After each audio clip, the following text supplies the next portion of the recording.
Hello दोस्तों, स्वागत है आप सबका अपना यूट्यूब चैनल स्टडी कैफ़े पे। तो आशा करता हूँ आप सब लोग अच्छे होंगे, अपने घरों में सुरक्षित होंगे, अपने घर वालों का ध्यान रख रहे होंगे। तो दोस्तों, आज है 27 जनवरी। चलिए आज का करंट अफेयर चालू करते हैं बिना देरी किए। पहला टॉपिक देखते हैं जो करंट अफेयर से रिलेटेड है। जी दोस्तों, जय भीम और Marakkar shortlisted for the Oscar 2022। जो 2020 का जो ऑस्कर 2022 का जो ऑस्कर होने वाला है, जय भीम और मरक्कर ये दोनों सेलेक्ट हो गई हैं। इनको चुना गया है ऑस्कर अवार्ड के लिए। ये जो इंडियन मूवी है जय भीम और मरक्कर जो शॉर्ट लिस्ट हुए हैं वो साउथ की मूवीज़ हैं। जो ये ऐसा कारनामा करने वाली जय भीम जो है वो ऐसा कारनामा की चौथी फिल्म बन गई है जो मदर इंडिया और सलाम बॉम्बे लगान के बाद ऑस्कर में नॉमिनेट होने वाली जो ये चौथी फिल्म है। और मरक्कर जो अरम्बी कदलिते सिंगम ये ग्लोबल कम्युनिटी ऑस्कर अवार्ड 2021 के लिए नॉमिनेट हुई है। तो इसमें जो नॉमिनेशन होता है उसमें 276 मूवी फिल्में की सूची जारी हुई, जिसमें जय भीम और मरक्कर का भी नाम है ऑस्कर अवार्ड के लिए। ये इंग्लिश में है। तो चलिए नेक्स्ट पे चलते हैं। With creation of a 30 new district AP now has 26 district. जो द हिंदू के खबर के मुताबिक आंध्र प्रदेश के जो चीफ मिनिस्टर हैं वाई.एस. जगन मोहन रेड्डी, उन्होंने अभी हाल ही में अनाउंस किया है 13 डिस्ट्रिक्ट और बढ़ाने के, 13 न्यू डिस्ट्रिक्ट अला के 13 नए ज़िले वहाँ पे और बढ़ाए जाएंगे आंध्र प्रदेश में। जो आंध्र प्रदेश के उन्होंने ये जो काम किया है, ये जो Andhra Pradesh district formation act 1974 के तहत किया है। Andhra Pradesh district formation act जो 1974 में आया था, उसके अंडर में एक सेक्शन है सेक्शन 3 क्लॉज और उसका सब सेक्शन 5। तो उसके अंडर से उन्होंने 13 ज़िलों का फॉर्मेशन किया, 13 नए ज़िले बनाने की उन्होंने अनाउंस किया है। तो इस पे लोगों की राय भी मांगी है, लिखित राय मांगी है कि 30 दिनों के भीतर लोग अपना सुझाव दे दें, या अगर उनको कोई आपत्ति है तो उस आपत्ति के बारे में बताएं। तो उस पर निर्णय लिया जाएगा कि ये 13 नए जो ज़िले हैं निर्माण के लिए अधिसूचना जारी की है, वो एक्ट पास होता है कि नहीं, वो लागू होते हैं कि नहीं। तो उस पर अभी लोग के जो 30 दिनों के भीतर जो भी फैसला आएगा उसके ऊपर से फैसला आगे के प्रस्ताव जारी होगा।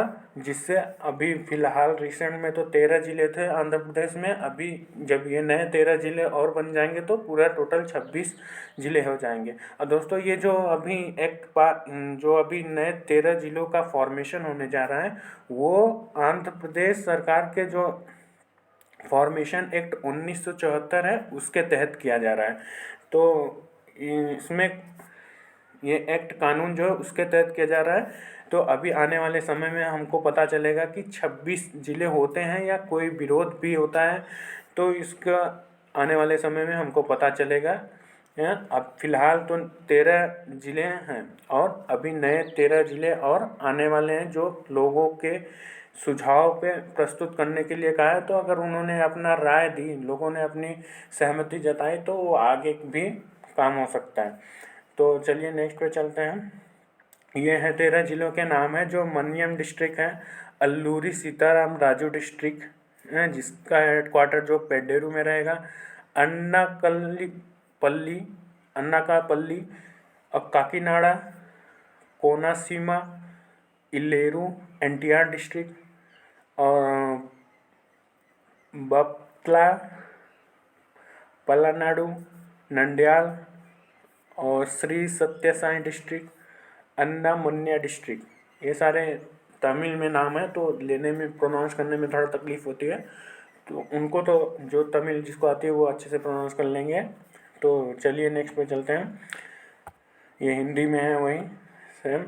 और कुछ एडिशनल इन्फॉर्मेशन जो है, आंध्र प्रदेश का फॉर्मेशन 1 नवंबर 1956 में हुआ था और इसके चीफ मिनिस्टर जो हैं वाई.एस. जगन मोहन रेड्डी हैं और गवर्नर विश्वभूषण हरिचंदन है।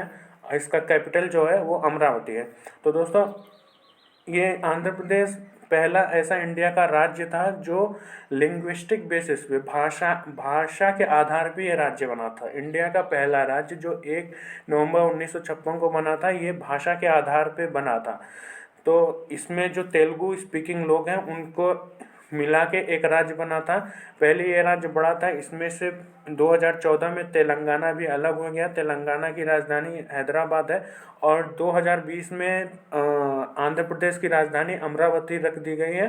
ये जो पहले जो आंध्र प्रदेश का राजधानी था, जब एक हुआ करते थे तो आंध्र प्रदेश की राजधानी जो थी वो हैदराबाद थी।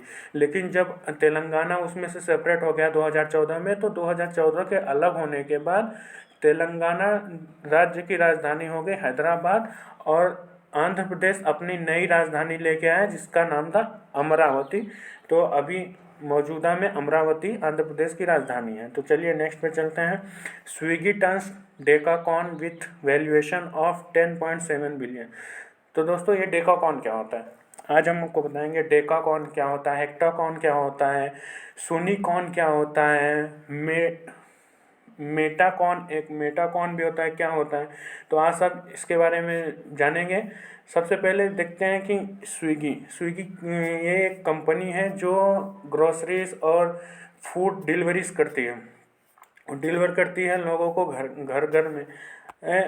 और ये क्या है, इसमें जब एक 700 मिलियन का फंडिंग आई एसेट मैनेजर इनेस्को द्वारा, तो उसकी जो वैल्यूएशन है ये बढ़ के 10.7 बिलियन हो गई। तो इसकी वजह से ये डेकाकॉन स्टार्टअप वैल्यूएशन है उसमें आ गई।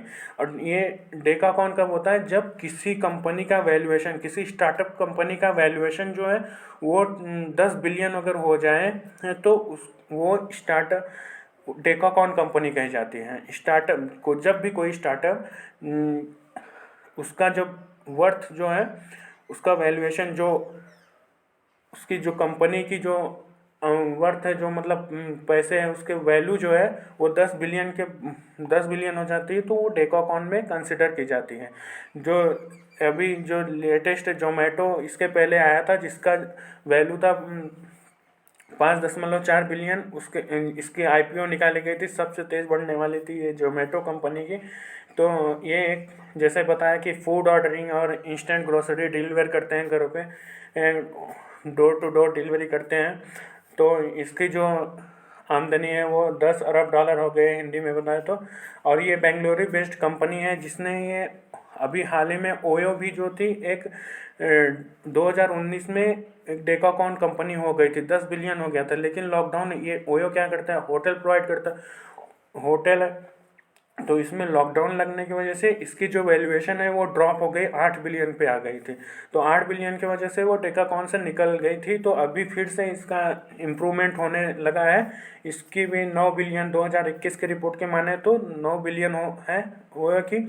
और ये जो है स्विगी जो है ये ड्रीम स्पोर्ट्स जैसी कंपनियों को पीछे छोड़ दिया है। फैंटेसी स्पोर्ट्स जो प्लेटफॉर्म ड्रीम 11 है उन सबको पीछे छोड़ते हुए आगे निकल गई है, एक डेकाकॉन कंपनी बन गई है। तो दोस्तों देखते हैं नेक्स्ट पे कि ये मिनी कॉन क्या होता है। जो दोस्तों, जब कोई भी कंपनी नई चालू करता है या कोई स्टार्टअप आता है, कोई अपना नया बिजनेस स्टार्ट करता है तो उसको स्टार्टअप बोलते हैं। तो स्टार्टअप में क्या होता है कि कोई अपना आइडिया लेके आया और उसका स्टार्टअप अगर चलने लगा, उसको फंडिंग आने लगी, उसकी वैल्यू जो है बढ़ती है। अगर 1 मिलियन तक हो गया उसका, 1 मिलियन उस कंपनी की वैल्यू जो है, अगर कोई आप प्रॉपर्टी खरीदते हैं कहीं पे, आजकल देखते हैं तो लोग ज़्यादा प्रॉपर्टी में, रियल इस्टेट में ज़्यादा इन्वेस्ट करने की सोचते हैं। तो क्या करते हैं, अगर आप कहीं पे ज़मीन खरीद लिए, ज़मीन खरीद लिए आपने 5 लाख की ज़मीन खरीदी, तो क्या होता है 1 साल के बाद 2 साल के बाद वो उसकी वैल्यू जो बढ़ती है। तो अगर वो 10 लाख हो गई तो 1 मिलियन होता है, 10 लाख हो गए तो वो क्या हो गया, मिनी कॉन हो गए। आपकी जो प्रॉपर्टी है वो मिनी कॉन है। वैसे बिजनेस में होता है, ये सिर्फ बिजनेस स्टार्टअप्स के लिए यूज़ करते हैं हम लोग। तो स्टार्टअप जो कंपनीज का वैल्यूएशन है वो 1 मिलियन हो गया तो उसको मिनीकॉर्न कहते हैं। और सूनिकॉर्न कंपनी वो है, कंपनियां होती हैं सूनिकॉर्न जो ग्रोथ एकदम पोटेंशियली ग्रोथ करते हैं, जिनका लगता है कि अभी ये यूनिकॉर्न होने वाले, यूनिकॉर्न अचीव करने वाले, मतलब $1 बिलियन अचीव करने वाले हैं, तब हम उसको सूनिकॉर्न कहते हैं। मतलब जल्द ही ये $1 बिलियन अचीव कर लेगी, मतलब उसको पा लेगी। इसका जो वर्थ है वो 1 बिलियन हो जाएगा, और तब हम उसको यूनिकॉर्न कहते हैं। लेकिन अगर वो 1 बिलियन हो जाए, अगर वो 1 बिलियन जो उसका वर्थ है, जो उसकी प्रॉपर्टी का कीमत है, वो अगर 1 बिलियन टच कर गई तो उसको हम यूनिकॉर्न कहते हैं। जो 1 बिलियन हो गए तो वो यूनिकॉर्न हो गई। अभी जो स्विगी हुई है वो डेकाकॉर्न कंपनी बनी है, मतलब वो 10 बिलियन, अगर डेकाकॉर्न मतलब 10 बिलियन अगर टच कर गई तो उसको डेकाकॉर्न कहते हैं। तो इसकी डेकाकॉर्न, और एक होता है हेक्टाकॉर्न। हेक्टाकॉर्न क्या है, अगर 100 बिलियन अगर हो गए, उसका वर्थ जो कंपनी की है, उस कीमत जो वैल्यू है, अगर वो 100 बिलियन हो गए, 100 बिलियन हो गए तो उसको हेक्टाकॉर्न कहते हैं। तो दोस्तों आई होप आप लोग को समझ में आ गया। नेक्स्ट पे चलते हैं। आप को चैनल को सब्सक्राइब और लाइक अपने दोस्तों के भी शेयर करें ताकि उनको भी पता चले सेशन के बारे में। Decommission INS Khukri to be converted into museum. ये जो INS कुकरी है ये डीकमीशन कर दिया है। जो INS कुकरी एक शिप थी जो क्लास मिसाइल कन्वर्टेड विच डिसकमीशन लास्ट दिसंबर 2021 के दिसंबर में इसको डीकमीशन कर दिया था, और इसको जो DU का एडमिनिस्ट्रेशन है उसको सौंप दिया था, क्योंकि वो इसको बाद में म्यूज़ियम में कन्वर्ट कर देंगे। म्यूज़ियम में कन्वर्ट करने के लिए इसने DU एडमिनिस्ट्रेशन को, जो DU का जो वहाँ पे दमन DU जो है DU, उसके एडमिनिस्ट्रेशन को सौंप दिया वो म्यूज़ियम में कन्वर्ट करने के लिए। और ये जो INS कुकरी था उसको जो बनाया था वो मैज़ेगांव डॉक शिप बिल्डर थे, उन्होंने इसको कमीशन किया था। मतलब इसका जो पूरा स्ट्रक्चर तैयार किया था ये अगस्त 23 1989 के मुंबई में हुआ था। जब ये कमीशन हुआ था तो डिफेंस मिनिस्टर कृष्ण चंद्र पंत थे, और Mrs Sudha Mulla, wife of left captain Mahendra Nath Mulla थे। और ये 32 साल सर्विस देने के बाद ये अभी हाल ही में 23 दिसंबर 2021 को ये डिकमीशन, मतलब रिटायरमेंट एक तरीके से बोल सकते हैं। तो इसलिए अभी इसमें म्यूज़ियम के रूप में म्यूज़ियम में रखा जाएगा। तो ये एक म्यूज़ियम में बदल दिया गया है। तो नेक्स्ट पे चलते हैं। जो author Ruskin Bond pays homage to beloved his latest book, इनकी एक नई बुक आई है, उसका नाम मैं बताना चाहूँगा आप लोगों को। ये अपने 84 साल के करियर में उन्होंने एक बुक लिखी है जो अपने मेमोरीज़ के बारे में पूरा एक बुक में इन्होंने उतार दिया है। तो उस बुक का नाम है a little book of India celebrating 75 year of independence. ये आज़ादी के 75वीं साल को मनाते हुए इस बुक में पूरा अपने मेमोरीज़ को उतार दिया है। इसके बारे में आप पढ़ लीजिएगा, इतना इम्पोर्टेंट नहीं है, लेकिन फिर भी वन डे एग्जाम्स में पूछे जाते हैं कि ये little book of India celebrating 75 year of independence किसकी बुक है, तो आपको बताना होगा रस्किन बॉन्ड की है। तो इतना, और इसको जो पब्लिश किया है पेंगुइन रैंडम हाउस ने इसको पब्लिश किया है। और इस बुक में जो है ये the book and amalgamation of physical and spiritual, physical और स्पिरिचुअल का मिक्सचर है ये। तो इतना पढ़ने की जरूरत नहीं है इस पर। चलिए नेक्स्ट पे चलते हैं। नेक्स्ट क्वेश्चन क्या है, भारतीय नौसेना ने अरब सागर में 20 दिनों की संयुक्त समुद्री अभ्यास किया। जो भारतीय सेना है वो 20 दिनों तक संयुक्त समुद्री अभ्यास किया जिसका नाम था पश्चिम लहर। ये न्यू दिल्ली की रिपोर्टर और इंडियन नेवी ने कंडक्ट किया था 20 दिन का पश्चिम लहर, जो अरेबियन सी में ये अभ्यास किया जा रहा था वेस्टर्न कमांड के द्वारा। और इसमें जो है वेस्टर्न कमांड जो तीनों नेवी हैं, नेवी, एयरफोर्स और आर्मी तीनों थी। और इसमें जो नेवी ने बताया कि XPL जो ट्यूसडे को हाल ही में हुआ है, इसमें 40 शिप और 40 जो शिप और सबमरीन जो हैं उसने हिस्सा लिया था इस कमीशन में। तो आपको याद रखना है कि पश्चिम लहर कहाँ पे हुई थी और ये कितने दिनों तक चली थी, तो बताना है 20 दिनों तक चली थी पश्चिम लहर, जो अरेबियन सी में हुई थी और ये तीनों सेनाओं के बीच हुई थी। जैसे कि यहाँ पे देखिए, इसमें नौसेना, वायुसेना, थल सेना तीनों के बीच में तालमेल बढ़ाने के लिए अरब सागर में किया गया था, अरेबियन सी जो है। और एक्सपीएल नामक का अभ्यास मंगलवार को संपन्न हुआ। तो ये जो इसमें जैसे अभी बताया कि 40 से अधिक जहाज और पनडुब्बियाँ जो सबमरीन्स हैं उसने हिस्सा लिया था इसमें। तो चलिए नेक्स्ट पे चलते हैं। PM Modi to host first India centre Asian summit today. आज के दिन ही आज 27 जनवरी को ही पीएम मोदी जो हैं वो होस्ट करेंगे first India central Asia summit जो है आज ही। मतलब होस्ट करेंगे, इसका नेतृत्व करेंगे प्रधानमंत्री हमारे जो पीएम नरेंद्र मोदी हैं जी हैं वो। इसमें जो पार्ट लेने वाली है वही वर्चुअल इवेंट होगा। कोरोना की वजह से कोई सभी कंट्रियां वर्चुअल वीडियो कॉन्फ्रेंसिंग के जरिए ये इसको संबोधित करेंगे। तो इसमें 5 देशों के राष्ट्रपति उधर से आएंगे, जिसमें कजाकिस्तान रहेगा, किर्गिज रिपब्लिक रहेगा, ताजिकिस्तान, तुर्कमेनिस्तान एंड उज्बेकिस्तान। और ये जो है समिट है ये तालमेल अपना जो बढ़ाने के लिए किया जाएगा। तालमेल इन द सेंस जो नई ऊंचाइयों को, अपने जो व्यापार हैं इनको नई ऊंचाइयों पर ले जाने के लिए सब अपने नेतृत्व को बढ़ाने के लिए किया जाएगा। और दोनों पक्षों के नेताओं द्वारा व्यापक अस्थायी भारत मध्य एशिया के साझेदारी का महत्व प्रतीक है। तो इसमें ये जो पांचों देश जब बैठेंगे तो इनका मुद्दा फोकस जो रहेगा वो अफगानिस्तान के इशू पे रहेगा।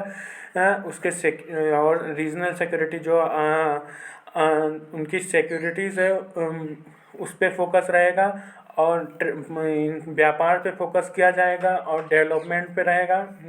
डेवलपमेंट पे कल्चर को कैसे बढ़ावा मिले उस पर इनका फोकस रहेगा। और लोगों के बीच कैसा संबंध हो, पीपल टू पीपल टाइज, उसके ऊपर फोकस रहेगा। मेन मुद्दा ये है।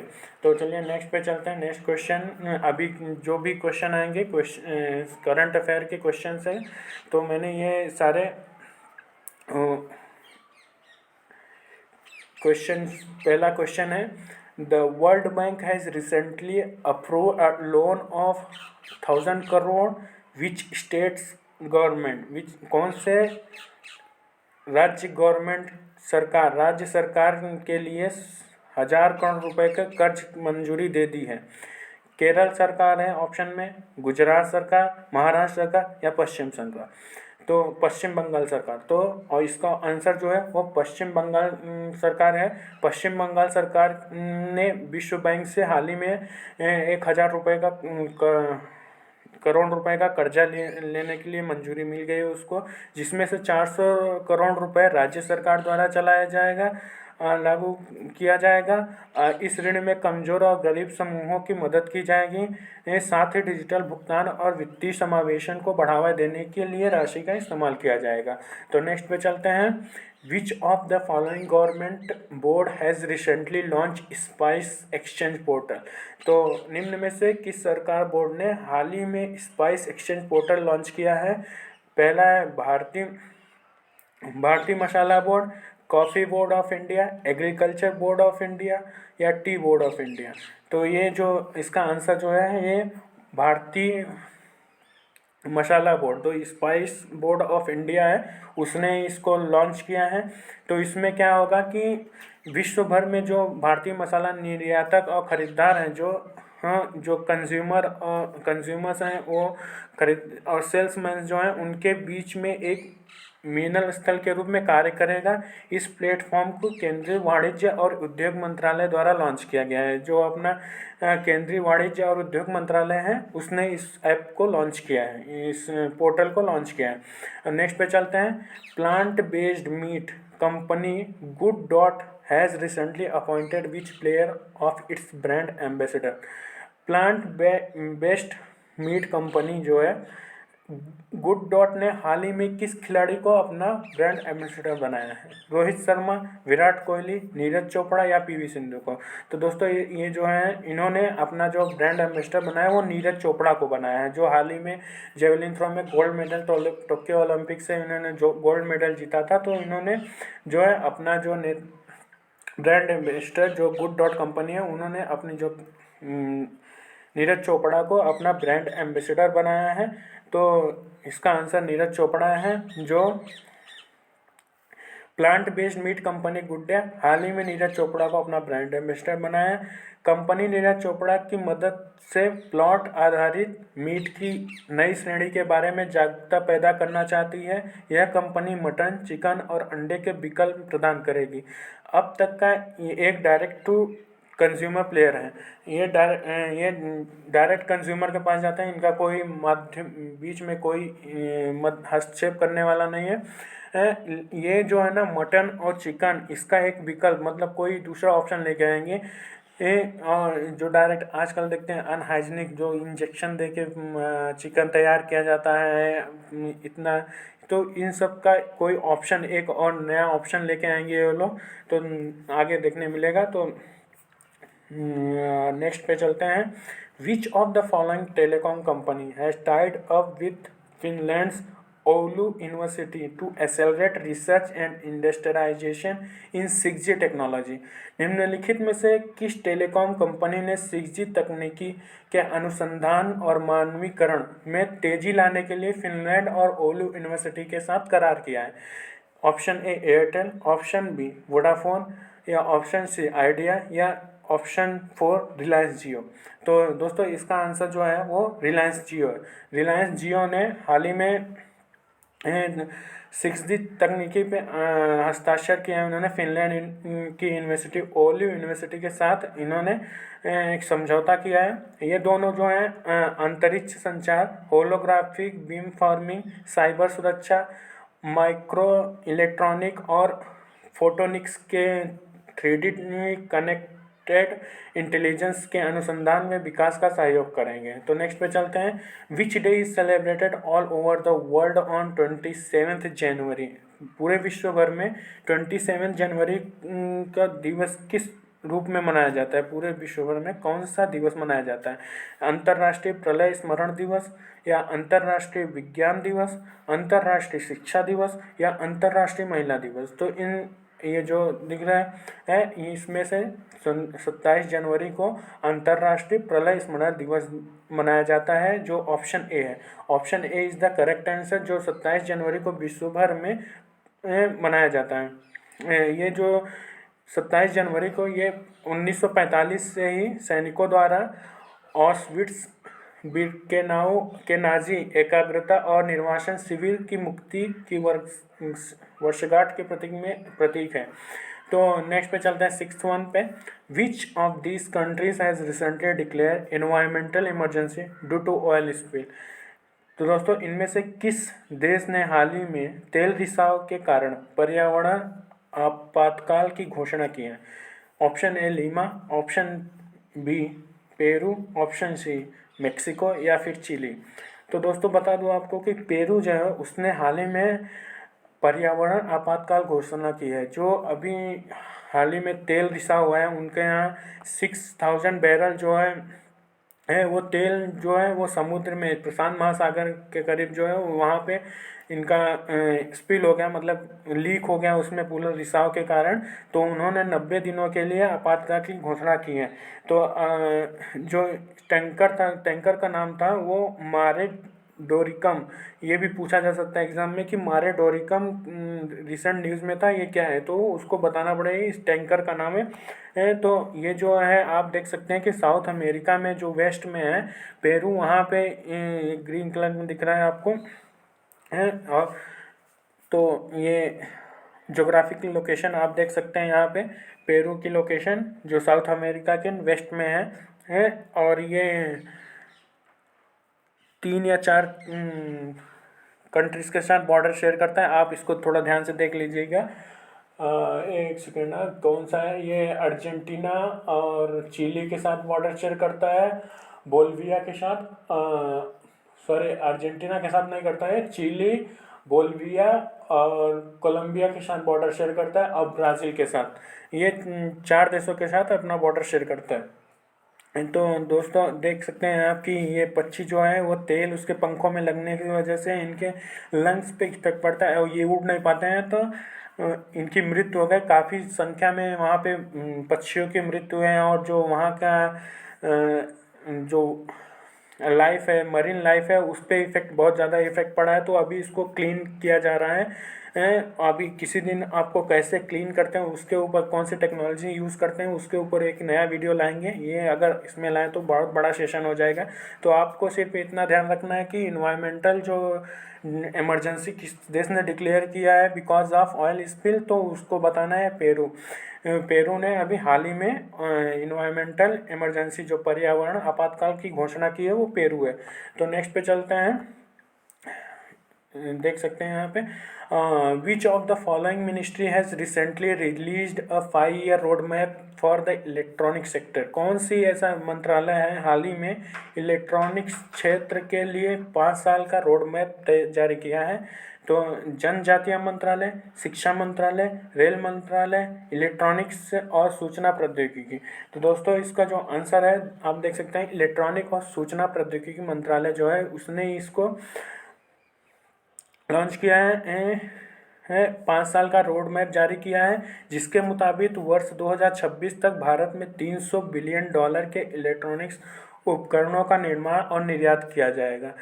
तो दोस्तों आज का जो करंट अफेयर था वो ख़त्म हुआ। थैंक्स फॉर वॉचिंग, और ये अपने दोस्तों के साथ शेयर करिए और उनको भी बोलिए सब्सक्राइब करें, अब चैनल पे बने रहें ताकि हर रोज़ आपको ऐसे ही अपडेट्स मिलती रहे करंट अफेयर की। और भी सारी क्लासेस चलती हैं यहाँ पे।